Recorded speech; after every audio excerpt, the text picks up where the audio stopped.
हमको तो मोदी जी बोले थे पकौड़े बेचो पकौड़े। और जो पढ़े लिखे हैं वो गाय चराओ गाय।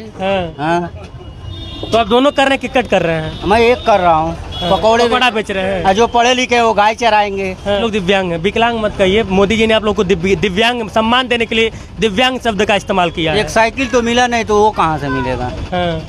सम्मान दिए हैं ना, साइकिल मिले चाहे ना मिले। तो सम्मान लेके क्या उसको चाटेंगे कि साइकिल लेके उसको चलाएंगे? बताइए कि पैसा पे बिक जाइएगा या फिर अच्छे नेता को चुनिएगा? हम काम पर देंगे, वो काम पे देंगे। चलिए, विकास के नाम पे सच पूछा जाए तो यहाँ पे विकास के नाम पे भ्रष्टाचार का अड्डा बना हुआ है।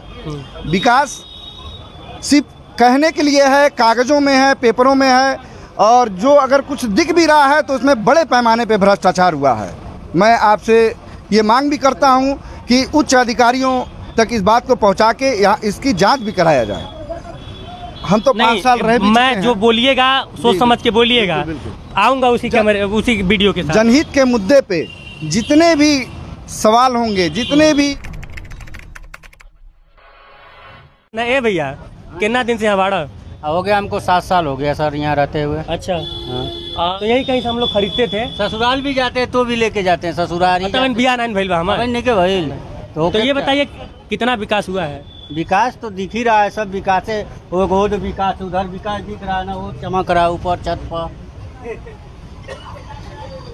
अच्छा, बोर्ड लगा हुआ है। सब विकास। तो बोर्ड लगना है विकास है? ये सब विकास है।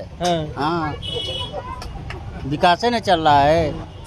अच्छा, आप चाय बेचते हैं? हमको तो मोदी जी बोले थे पकौड़े बेचो पकौड़े। और जो पढ़े लिखे हैं वो गाय चराओ गाय। तो आप दोनों कर रहे हैं, किक्कट कर रहे हैं? मैं एक कर रहा हूँ, पकौड़े बेच रहे हैं। और जो पढ़े लिखे हैं वो गाय चराएंगे। अच्छा, आप दिव्यांग हैं? कितने लोग हैं घर में? हमारे घर में 8 लोग हैं, जो में 4 विकलांग, एक हम विकलांग, 5 लोग विकलांग हैं। 5 लोग दिव्यांग हैं। विकलांग मत कहिए। मोदी जी ने आप लोग को दिव्यांग सम्मान देने के लिए दिव्यांग शब्द का इस्तेमाल किया है। एक साइकिल तो मिला नहीं तो वो कहाँ से मिलेगा? सम्मान दिए हैं ना, साइकिल मिले चाहे ना मिले। तो सम्मान लेके क्या उसको चाटेंगे कि साइकिल लेके उसको चलाएंगे? जब कहीं पाएंगे तभी तो जाएंगे। तो आप कमा तो रहे हैं? वो तो कमा ही रहे हैं। साइकिल मिलेगा तभी तो कहीं जाएंगे। कितना वोट है घर में? घर में अरे वोट से क्या लेना देना है? नहीं, कितने लोग वोटर हैं? 8 लोग हैं। 8 लोग वोटर हैं। तो ये बताइए कि पैसा पे बिक जाइएगा या फिर अच्छे नेता को चुनिएगा? हम काम पर देंगे, वो काम पे देंगे। चलिए, क्या नाम है भैया आपका? सरवर अजीज खान। आप भी लड़ेंगे? पिछली बार चुनाव लड़ा था, आरक्षण का मार है। देखिए, आरक्षण अगर होता है तो संभव। इतने ईमानदार हैं आप? तो आप मिसाल बन गए ईमानदारी के। इतने ईमानदार हैं कि नहीं, बस इतना बता दीजिए, हाँ या ना में जवाब। नहीं, ये कोई बात नहीं है। आप मुझसे आप सवाल पूछे, मैं अपना जवाब देता हूँ आपको। इनकी इतना ईमानदार है नहीं, बस ये जानना चाहता हूँ। ईमानदारी का प्रमाण जो है आजकल भारतीय जनता पार्टी वाले लोग दे रहे हैं। आप मीडिया हैं, आपको सबसे पहले तो मैं आपका स्वागत करता हूँ, आपके चैनल को बधाई देता हूँ जो आप जनहित के मुद्दे पे, जनता के मुद्दे को आप जो उजागर करते हैं, और आपके उजागर करने से समस्याओं का समाधान होता है। इसके लिए आप मुकदमा भी होता है। देखिए, मुकदमा तो हमारे नेता के ऊपर भी हुआ है। हम नेता नहीं ना है, हम तो छोटे मोटे पत्रकार। हम लोग तो ये इसकी आवाज उठनी चाहिए। पत्रकारों, देखिए, पत्रकार कहीं ना कहीं निष्पक्ष होता है, किसी के पक्ष में नहीं होता। और चलिए, हाटा में हम लोग इस वक्त आए हुए हैं। हाटा का जैसे कि जो इस समय भौगोलिक दृष्टिकोण मुझसे मैं जितना देख पा रहा हूँ, समझ पा रहा हूँ, कितना विकास हुआ है पिछले 10-15 सालों में? देखिए, विकास के नाम पे सच पूछा जाए तो यहाँ पे विकास के नाम पे भ्रष्टाचार का अड्डा बना हुआ है। विकास सिर्फ कहने के लिए है, कागजों में है, पेपरों में है, और जो अगर कुछ दिख भी रहा है तो उसमें बड़े पैमाने पे भ्रष्टाचार हुआ है।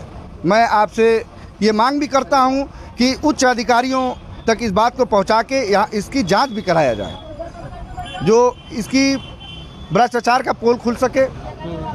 तमाम बहुत सारी समस्याएं। हाटा से मथौली वाला मार्ग किसने बनवाया है? किस कार्यकाल में बना है? ये कार्यकाल समाजवादी पार्टी के कार्यकाल में बना है। ये वाला मार्ग जो है, ये हाटा से मथौली वाला मार्ग कब बना था? हमारे समय, आपके समय में। मंत्री जी, हाथ जोड़ के बहुत बहुत बधाई मैं दे रहा हूँ। मेरा खुद का बहुत कष्ट है इस रोड को लेकर। लोक निर्माण मंत्री शिवपाल यादव जी थे। तो उस समय हाटा से कप्तान की सड़क बनी। इतना गड्ढा था। हाँ, मैं जाता था इस रास्ते, इतना इतना गड्ढा था। ये हमारी सरकार में माननीय लोक निर्माण मंत्री शिवपाल सिंह यादव जी ने इसका शिलान्यास किया, उन्हीं के समय बनी सड़क। तो हम लोग हाटा की बात कर रहे थे। जी जी। तो आप जीतेंगे, क्या क्या करेंगे ये बताइए। देखिए, हम तो 5 साल रह भी चुके मैं हैं। जो बोलिएगा सोच समझ के बोलिएगा। बिल्कुल, बिल्कुल। आऊंगा उसी कैमरे उसी वीडियो के साथ। जनहित के मुद्दे पे जितने भी सवाल होंगे, जितने भी निर्माण आवास योजना में घोटाला करेंगे। हम तो 5 साल रहे भी हैं। लोगों को हमारे वार्ड में आप सर्वे भी कर सकते हैं। मैंने 1 रुपया, आवास तो छोड़िए, वृद्धा, विधवा, विकलांग, तमाम योजनाएं हमारी सरकार में, हम समाजवादी पार्टी के सरकार में सभासद भी रहे हैं। 1 रुपया भी कोई अगर आरोप लगा देगा तो मैं आपके टीवी चैनल के माध्यम से ये कहना चाहता हूं कि मैं राजनीति छोड़ दूंगा। चलिए, बहुत बहुत शुभकामनाएं आपको। और आपके माध्यम से मैं एक बहुत बड़ा मुद्दा भी यहाँ पे इस हाटा और ज़िले में उठाना चाहता हूँ कि इस समय वर्तमान में डेंगू का प्रकोप बहुत ज़ोरों पे है। तमाम नौजवान लड़के जो हम लोगों के बीच से आज नहीं है, पिछले महीनों दिनों से इसका बहुत ही ज़ोरों शोरों पे डेंगू का मामला चल रहा है। मैं आपके माध्यम से चाहता हूँ कि शासन स्तर तक आप अपनी इसको बात को पहुँचाइए। कुशीनगर जनपद में डेंगू के मामले को लेकर तमाम जो छिड़काव हैं, दवाइयाँ हैं और सुविधाएं हैं हॉस्पिटलों में, उसको मुहैया कराया जाए। चलिए, तमाम लोग थे, इनसे बातचीत हुई। और अभी जो है आपको भी चुनाव लड़ना है जी। अच्छा, यहाँ पे सभी लोग चुनाव लड़ने वाले ज़्यादातर लोग हैं। ये आपसे भी अच्छा। आपको देख के जो है हम लोग यहाँ पर आए हैं कि भाई मीडिया वाले यहाँ हैं, तो आपको देख के हम लोग जो है चले आए। हमारे मुद्दा है भाई, आदमी उठाएगा उसको, इसलिए यहाँ पे। नहीं तो आपसे सिर्फ एक ही सवाल मैं पूछूंगा, आप इतने ईमानदार प्रत्याशी हैं कि नहीं? अरे हम लोग ईमानदार है, पर इस टाइप के ईमानदार नहीं है। तो भाई साहब ने कहा क्या मुद्दा होगा? मुद्दा देखिए, बिजली का होगा, सड़क का होगा। बिजली नहीं मिल रहा है क्या सही से? बिजली यहाँ मिलता सही से नहीं है। यहाँ की तारें इतनी जर्जर हो रखी हैं, आए दिन रोज सड़क पे तार टूटता जा रहा है। कभी ना कभी कोई बड़ा हादसा हो जाएगा, रोज तार टूट रहा है, कभी वो किसी के ऊपर गिर जाएगा तो बहुत बड़ा हादसा हो जाएगा। ये तार हमको लग रहा है 10 साल हो गया, अभी तक नहीं बदलाया। इसका बजट भी पास हो रखा था, नया पोल मंत्री जी के शासनकाल में गड़ गया था, पर उसके बाद इस पे अभी तक तार नहीं चढ़ा है, नया तार। तो मैं यही शासन से गुजारिश करूंगा कि इसको जल्द से जल्द सब तार बदलवाया जाए। यहाँ का ड्रेनेज सिस्टम बहुत खराब है, बारिश होती है 1-1 घंटा। इस पे तो बात हुई है कि यहाँ पे पानी 1-1 घंटा रोड पे पानी लगा होता है, उसके बाद पानी कैसे जैसे निकलता है तो जो नाली का कीचड़ होता है वो फुटपाथ पे पूरा लग जाता है। आवागमन में बहुत ज़्यादा दिक्कत होती है लोगों को।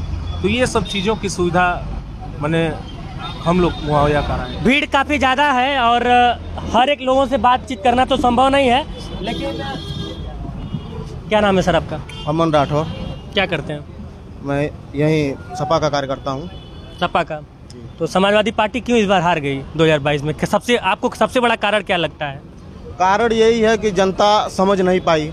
हाँ। जनता समाजवादी पार्टी, तो जनता तब न समझेगी जब आप समझाएंगे। आप समझाने में असफल रहे या फिर जनता समझने में असफल? हम समझाने में असफल है, लेकिन इस बार जनता मूड बनाई है। हाँ। और समाजवादी पार्टी इस बार नगर निकाय चुनाव को जीतेगी। मैं यही हाटा कस्बे का निवासी हूँ और जब एक बार कस के हवा चलती है तो 24 घंटे के लिए लाइट हाटा में खत्म हो जाती है।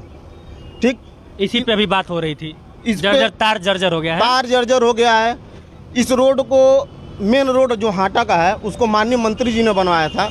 यहाँ के विधायक लोगों ने उस पर एक गिट्टी रखवाने का कार्य नहीं किया अभी तक। मैं क्या बताऊँ, हाटा के लोगों को इस बार समझना चाहिए और इस नगर निकाय चुनाव में समाजवादी पार्टी को बहुमत से जिताना चाहिए। इसके आगे मैं नहीं कुछ कहना चाहता हूँ। चलिए, समर्थकों का अपना मानना है। जो लोग भाजपा के होंगे वो चाहेंगे कि भाजपा वाले जीते, जो लोग समाजवादी पार्टी के वो लोग चाहेंगे समाजवादी पार्टी के जीते। चुनाव लड़ेंगे या फिर आम आदमी है? लड़ूंगा, चुनाव लड़ूंगा। अच्छा, क्या नाम है आपका? सैफुद्दीन आलम। उसे लोग कहते हैं गुड्डू मुर्गा वाले। गुड्डू मुर्गा वाले? अच्छा, मुर्गे की दुकान है आपके दुकान पास? है। तो मुर्गा जैसे बस मुर्गा बेचते हैं या फिर बिरयानी वगैरह भी बनवाते हैं? नहीं, बिरयानी नहीं बना, दुकान पे बनवाते हैं उन लोगों को। अच्छा। बाकी तो सप्लाई का काम है मेरा, कटिंग का भी काम है। लगभग 3 गाड़ी है, चलती है डेली। अच्छा। तो क्या मुद्दा है इस बार? क्या मुद्दा के साथ आएंगे चुनाव? मुद्दा हमारे वार्ड में बहुत है कि 10 साल से कोई काम नहीं हुआ। जैसे कि एक उदाहरण है, मंत्री जी जब मंत्री हुए, विधायक हुए, नेशनल हाईवे से और काली माई स्थान होते हुए 500 मीटर का दूरी है, मंत्री जी के आशीर्वाद से चिन्हित हुआ रोड, और दोनों तरफ सारे व्यवस्था मतलब रोड बनने के तैयार होने के कगार पे थी। जब तक चुनाव करीब आ गया, चुनाव मतलब हम लोग हार गए, वो काम रुक गया। 10-11 साल हो गया, काम नहीं कोई हुआ। और जनता मतलब काली स्थान पर जाने के लिए रोड पे इतनी पानी लगती है, जिसमें मैं देखिए मैं खींचा हूँ, फोटो रखा हूँ। ये नगर का ये मुख्य बाजार है जो काली स्थान तक जाता है, कोई विकास काम नहीं हुआ। एक जो बता रहे थे अभी वो चाचा कि मतलब नाली का काम हुआ, वो ऊपर का ईंटा उखाड़ कर उसी को प्लास्टर कर दिया गया, बाकी नाली का वही, कोई विकास काम नहीं हुआ है। और मुझे उम्मीद है कि अगर हम लोग नगर अध्यक्ष का चुनाव जीते, सभासद जीते, हमारे हम जीते या ना जीते, तो वो तो जनता तय करेगी कौन जीतेगा कौन हारेगा। अगर जीते समाजवादी पार्टी अगर यहाँ चुनाव जीतती है तो विकास का जो राधेश्याम सिंह ने पैदा किया, विकास का दिखाने का काम किया है, उसको पूरा फिर जो ये 5-10 साल में लोग नहीं कर पाए, वो यहाँ का अध्यक्ष करके दिखाएगा राधेश्याम सिंह के बल पे। चलिए, ये हाटा की ये तमाम जनता जिनसे बातचीत हुई हाटा के विकास के बारे में, हाटा के जो कुशीनगर जिले के गन्ना किसान हैं उनके बारे में, और हाल फिलहाल में जो पूर्व मंत्री पे मुकदमा हुआ उसके बारे में तमाम मुद्दों पे चर्चा हुई। नगर पालिका का चुनाव है, देखना यह है कि अब इस बार जनता का मूड क्या है। लेकिन मैं फिर से कुछ बातें रिपीट करना चाहता हूँ, दोहराना चाहता हूँ। गन्ना किसानों को लेकर जो बात हुई, सरकार से निवेदन है कि गन्ना किसानों के ऊपर ध्यान दें। गरीबों के आवास योजना के बारे में बात हुई, सरकार से निवेदन है कि जितने भी भ्रष्टाचारी पार्षद या फिर अध्यक्ष हैं उनके ऊपर सख्त से सख्त कार्रवाई हो, जो लोग आवास देने के नाम पे अवैध वसूली का धंधा कर रहे हैं। तीसरा, विकास को लेकर बात हुआ, चाहे वो सड़क हो, चाहे वो नाली हो, चाहे वो खड़ंजा हो, आरसीसी हो, इस पे भी जो जिम्मेदार लोग हैं उनकी ईमानदारी से जब तक ध्यान नहीं जाएगा तब तक विकास कार्य सही से नहीं हो पाएगा। और यहाँ पे जितने भी लोग उपस्थित हैं सब लोग यह बात जानते हैं कि इनसाइड भारत टीवी हमारे चैनल का नाम क्यों है, क्योंकि हम लोग इनसाइड भारत की जो असली तस्वीर है उसको दिखाते हैं और ऐसे ही दिखाते रहेंगे। बाकी कैमरे के उस पार से मेरा सहयोग कर रहे हैं आयुष ठाकुर, मैं विकास गोस्वामी और आप इनसाइड भारत टीवी देख रहे हैं। जय हिंद।